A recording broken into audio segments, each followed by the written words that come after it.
Assalamualaikum. Anda sedang menyaksikan OBTV. Macam biasa Ira, setiap minggu kita akan sajikan dua kisah menarik yang terjadi di Malaysia maupun antarabangsa. Kisah pertama tentang apa Ira? Kisah pertama mengenai seorang ibu muda ni tergamak bunuh anak dia sendiri. Kejam kan? Kisah kedua apa tu Najmi? Story kedua Ira, di mana seorang suami dikatakan pukul kepala isteri sendiri. Kejam betul. Nak tahu? Jom kita layan OBTV. Jom.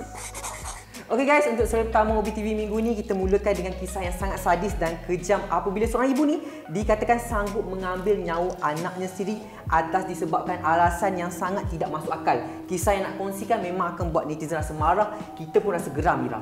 Itulah tu, saya dapat tahu cerita ni pun saya pun rasa geram kan. Nak dijadikan cerita, seorang ibu muda di Rome, Itali tergamak membunuh anak perempuannya sendiri yang baru berusia 4 tahun. Gara-gara kanak-kanak kecil tu, dia rapat dengan teman wanita bekas suami dia. Macam itulah jadinya cerita dia. Dan Ira, kalau menerusi laporan antarabangsa, pada mulanya si ibu yang dikenali sebagai Martina ni memberitahu pihak polis bahawa anaknya yang dikenali sebagai Elina ni telah diculik oleh sekumpulan lelaki bertopeng. Tapi realitinya bukan itu apa yang terjadi. Bandailah kiranya dia menipu lah kan. Dalam pada itu, bekas ibu mentua Martina iaitu Rosa Testa turut mengatakan yang bekas menantu dia tu pernah memberitahunya bahawa dalam penculikan tu sebenarnya adalah bekas suami dia sendiri iaitu Alessandro Nicodemo Del Pazzo. Dan walau bagaimanapun Ira, pihak polis meragui keterangan yang diberikan oleh wanita berkenaan. Dan bukan itu saja, laporan CCTV juga tidak menunjukkan kehadiran lelaki berusia 24 tahun. Pandai je kan dia nak menipu. Betul tu. Susulan daripada tu, polis melakukan siasatan lanjut sehingga berjaya membuatkan suspek mengaku yang sebenarnya dia yang bunuh anak dia sendiri. Lalu menanam mayat tersebut dekat sebuah padang. Dan bukan itu saja Ira, menerusi pegawai penyiasat percaya bahawa motif pembunuhan tersebut adalah disebabkan cemburu kerana kanak-kanak itu semakin rapat dengan teman wanita bapanya. Benda kecil je kan Ira boleh settle, tapi jadi macam ni pula. Akhirnya wanita berusia 24 tahun itu mengaku telah menikam anak perempuannya sehingga mati dengan menggunakan pisau dapur ketika pihak polis sedang menggeledah rumahnya. Martina kini ditahan atas kesalahan membunuh dan menyembunyikan mayat. Bagaimanapun wanita berkenaan mengatakan bahawa dia merasakan yang perkara itu terjadi sebenarnya bukan diri dia. Waktu terjadi tu dia tak tahu macam mana dia boleh melakukan perkara macam tu. Tapi macam pelik je, takkanlah dia tak sedar kan? Tak kena rasuk kot. Boleh pula cakap macam tu kan? Okay. Kita nak berkongsi dengan penonton di rumah di mana ada satu peristiwa yang agak janggal terjadi di majlis resepsi satu pasangan pengantin baru ni. Seperti mana yang anda tahu, sesetengah pengantin kan dia akan main game. Contoh game dia macam siapa lebih kenal siapa. Macam Mira Filzah buat dulu kan. Tapi kali ni lain pula yang terjadi. Lain pula yang terjadi apabila seorang pengantin lelaki ni bertindak menumbuk kepala isterinya di atas pelamin. Hari bahagia ni sanggup tumbuk dan hanya kerana tidak menerima kekalahan dalam satu perkahwinan yang dimainkan dalam majlis perkahwinan mereka. Memang kejam kan? Baru je kahwin, tengah-tengah seronok ni kena tumbuk pula. Menerusi video yang dimanai oleh Mail Online, kejadian tersebut berlaku ketika pasangan mempelai itu sedang berdiri di atas pentas beberapa ketika selepas permainan selesai. Selepas menyedari bahawa dia kalah di tangan isteri dia, lelaki tersebut tiba-tiba menumbuk belakang kepala wanita malang tu dengan kuat. Bayangkan, tengah main tiba-tiba kena pukul dengan suami. Dan bukan itu saja, pengantin wanita ini dilihat tercengang dengan tindakan suaminya sebelum dia menangis kesakitan. Mana tak sakit kan kena tumbuk kan? Wanita tu kemudiannya dibawa turun daripada atas pelamin oleh pengapit dia sambil tangan dia kekal pegang belakang kepala dia tu sebab yelah sakit kena tumbuk kan. Menurut laporan Mail Online juga, tiada kenyataan daripada pihak berkuasa yang dibuat mengenai kejadian tersebut. Dan rakaman itu menjadi tular di media sosial dan rata-rata warganet menyela perbuatan pengantin lelaki itu serta berharap wanita tersebut mengambil tindakan yang sewajarnya. Yelah, dah kena pukul, lepas tu malu pula tu depan tetamu, patutnya kena ambil tindakan lah, something. Betul tu Ira, kalau contohlah kejadian seumpama ini jadi dekat awak, apa nak buat? Kalau saya smackdown dia, geram kan? Diingat wanita ni lemah, kita tak tahu kan? Tapi tergamak kan, suami pukul isteri, tak baik je tu. Yelah tu, dah baru kahwin macam tu pula kan? Macam-macam. Berita pertama OBTV kali ini kita mulakan dengan kisah tragedi Patch. Yang mana kisah tentang seorang ibu dan bapa tiri yang sanggup berlaku kejam dan tidak berhati purut terhadap anaknya. Nak dijadikan cerita, seorang lelaki berusia 28 tahun telah ditahan polis selepas didakwa memukul seorang kanak-kanak yang berusia 5 tahun sehingga meninggal dunia. Ya betul. Bukan itu sahaja Patch, lebih kejam apabila suspek dan isterinya berpakat untuk pergi berkelah. Semata-mata mahu menanam mayat mangsa di kawasan hutan. Mereka ni macam umpama tak ada rasa bersalah langsung tau Patch. Dia boleh pergi berkelak untuk sebenarnya sembunyikan tempat yang dia sebenarnya faham tak apa. Suspek lelaki yang dikenali dengan nama Sergei Bujorkov tergamak memukul anak tirinya Vova Pashenko. Betul tu Patch, Sergei yang berang telah bertindak agresif dengan menumbuk dan menendang mangsa berulang kali di kepala dan badannya. Pada keesokan pagi iaitu pada tarikh 9 Jun, Sergei mendapati kanak-kanak malang itu sudah tidak lagi bernyawa. Sergei dan isterinya Alina yang panik kemudian berpakat untuk memasukkan kehilangan anak mereka Vova. Mereka berdua telah berpura-pura untuk pergi berkelah dengan tujuan menanam mayat mangsa di kawasan hutan di tebing sungai Kuban, Rusia. Dan Alina iaitu ibu kandung Vova ini tadi telah membantu suaminya untuk memalsukan kehilangan anaknya itu. Dan dengan mengatakan bahawa kanak-kanak itu hilang selepas melarikan diri dari kawasan perkelahan pada Jun lalu.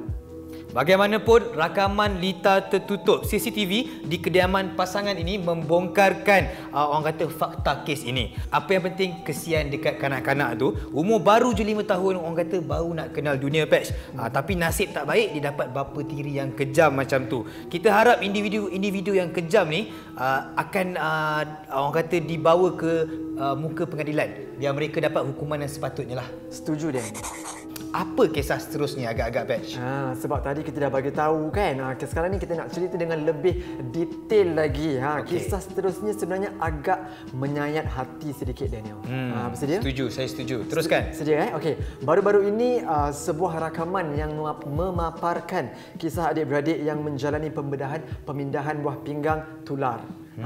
Tularlah. Namun apa yang lebih menyentuh hati ramai apabila wanita yang merupakan seorang adik sanggup untuk mendermakan buah pinggang miliknya. Allahu, baik sungguh hati si adik tu. Mulia. Orang kata bertuah sangat dapat adik yang macam tu. Menerusi video yang dikongsi seorang pengguna TikTok bernama Atikah, dia kagum dengan pengorbanan adik yang mempunyai kekuatan luar biasa untuk memberikan buah pinggang kepada kakaknya yang diuji dengan penyakit kerosakan buah pinggang. Tapi bagi yang belum tengok video ni, rakaman berdurasi 40 saat itu menunjukkan adiknya sedang berjalan menghampiri katil untuk bersalaman dengan kakaknya selepas dibenarkan untuk pulang ke rumah. Dan perkongsian itu telah mendapat 1 juta tontonan serta lebih 600 komen di mana rata-rata netizen yang menonton video itu semuanya tersentuh Patch. Pastilah tersentuh. Hampir 1 juta, lebih 1 juta tontonan Betul. Memang tular. Dan dalam perkongsian yang berasingan, Atikah juga telah berkongsi kisah perjalanan pemindahan buah pinggangnya bersama dengan adiknya itu. Dan dia bersyukur proses pemindahan yang dijalankan telah berjalan dengan lancar. Alhamdulillah. Dia juga berterima kasih kepada pihak hospital, doktor dan jururawat yang menjaga mereka sepanjang mereka berada di hospital. Alhamdulillah semuanya berjalan lancar dan selamat. Alhamdulillah. Dan kita juga doakan semoga urusan mereka selepas ini dipermudahkan dan semoga adik dan kakak ini dikurniakan kesihatan baik yang berpanjangan. InsyaAllah. Amin. InsyaAllah.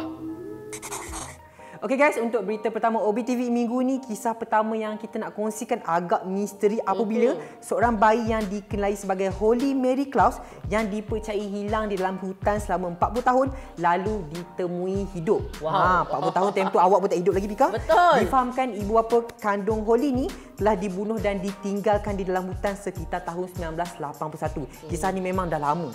Memang dah lama Najmi. Dan memetik laporan Daily Star, pasangan suami isteri ni dah berpindah dari Florida ke Texas, Amerika Syarikat pada tahun 1980-an. Macam itulah. Dan saya pun tak ahli lagi. Dan mereka kemudian dikurniakan seorang cahaya mata perempuan bernama Holy Mary Claus. Harold dipercayai dipukul dan diikat manakala isterinya Tina telah dicekik.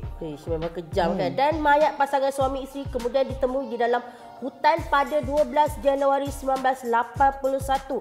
Tapi apa yang peliknya, pihak berkuasa tak temui langsung anak perempuan pasangan ini. Dan polis mulalah menjalankan siasatan lanjut untuk menjejaki bayi itu. Namun, tiada sebarang petunjuk ditemui. Dan Najmi, pada tahun lepas, sekali lagi, pihak polis telah mengesahkan identiti ibu bapa Holy dan mereka mula pencarian semula. Lebih mengejutkan, bayi yang bernama Holy Mary Claus ni kini telah dikesan di Oklahoma selepas 4 dekad. Hasil siasatan mendapati Holly ni dah jadi ibu kepada 5 orang cahaya mata. Dan difahamkan Pika, pihak polis menemui Holly di tempat kerjanya pada 7 Jun yang lalu pada hari kelahiran bapanya yang ke-63. Betul. Kini tarikh yang bersesuaian lah. Namun masih tidak dapat jelas apa yang berlaku pada bayi Holly semasa dan selepas pembunuhan ibu bapanya. Dia kira macam ajaib lah kan kisah ni kan. Tapi sementara itu, walau macam mana pun nenek Holly meluahkan rasa syukur sebab dapat bertemu semula dengan cucu kandungnya selepas hampir 4 dekad. Tetapi saya masih misteri lah. Apa yang jadi 40 tahun lepas lah? Mungkin dia bercucuk tanam, tak tahu. Mungkin kita tanya Harry lepas ni. Okey guys, untuk berita yang seterusnya, macam mana kita tahu Pika, sekarang kita berada dalam dunia digital. Apa-apa terus update dekat Facebook dan kebanyakan anak-anak muda sekarang menunjukkan minat untuk menjadi influencer dan menjadi seorang YouTuber. Katanya jadi influencer ni dapat duit banyak. Betul ke? Betul. Memang betul. Saya setuju dengan awak Pika. Bercakap mengenai konten video ni kan, baru-baru ni artis terkenal Indonesia iaitu Irfan Hakim melakukan cabaran makan krepek bersama sos pedas melampau yang dikenali sebagai One Chip Challenge. Saya tengok pun rasa macam memang boleh makan pedas, tapi tindakannya itu memakan diri apabila dia jatuh pengsan selepas makan makanan tersebut. Sanggup ya. Sanggup demi konten. Betul tu, dah saya tengok kan di awal video kelihatan Irfan dan peserta lain bersemangat untuk lakukan cabaran dengan makan krepek dengan sos pedas tu. Tetapi selepas beberapa minit pelakon terbabit bersama seorang pemuda dilihat mula tidak boleh duduk diam kerana merasakan pedas yang luar biasa lagi. Dan bukan itu saya Pika, dalam pada itu Irfan turut merasa perutnya mula memulas. Mana tak memulas dah makan pedas kan. Serta bertukar menjadi panas selain peluh keluar dan jantung menjadi laju. Orang cakap dudak. Berdegup kencang. Betul tu Najmi. Bukan itu saja, dia turut muntah berkali-kali dan salah seorang kru yang terlibat juga dikatakan pengsan hingga terpaksa dikejarkan kewat kecemasan. Walau bagaimanapun, selepas beberapa jam menerima rawatan, akhirnya mereka dibenarkan pulang. Kalau bab makanan pedas ni, jangan main-main, tak boleh rosak organ. Saya pun kalau tengok sambal belacan pedas saya tak makan, saya tak berani, takut. Betul, saya harap macam orang kata dekat luar sana jadikan perkara ini sebagai iktibar kepada content creator. Kalau nak buat konten sangat, janganlah buat makan pedas, jangan bahayakan kesihatan. Korang bolehlah buat macam pergi travel ke, pergi mana ke. Sebab apa? Kesihatan tu tak boleh dibeli dengan RM1. Betul tak Najmi? Betul tu, Pika. Mungkin lepas ni kita buat konten makan makanan sihat, kita buat jogging. Awak tengah gaji saya, beli saya. Sama-sama kita. Mungkin lepas ni. Yang penting jangan lupa subscribe dan follow kita dulu. Okey, sekian saja Obi TV untuk kali ini. Untuk membaca artikel-artikel menarik, jangan lupa layari www.ohbulan.com. Dan bukan itu saja, kalau korang nak tengok video-video yang best, jangan lupa untuk subscribe YouTube Oh Bulan Official dan TikTok Oh Bulan. Kat situ banyak video menarik kami sajikan untuk anda. Ya, betul tu. Dan sekali lagi kita nak ingatkan penonton, Obi TV bersiaran seperti biasa setiap hari Jumaat, Sabtu dan Ahad jam 6.55 petang hanya di TV9. Saya Najmi Suhaimi. Saya Syafiqah Suhaimi. Sampai berjumpa lagi. Bye. Tuan suruh saya action, tuan tak suruh saya cakap.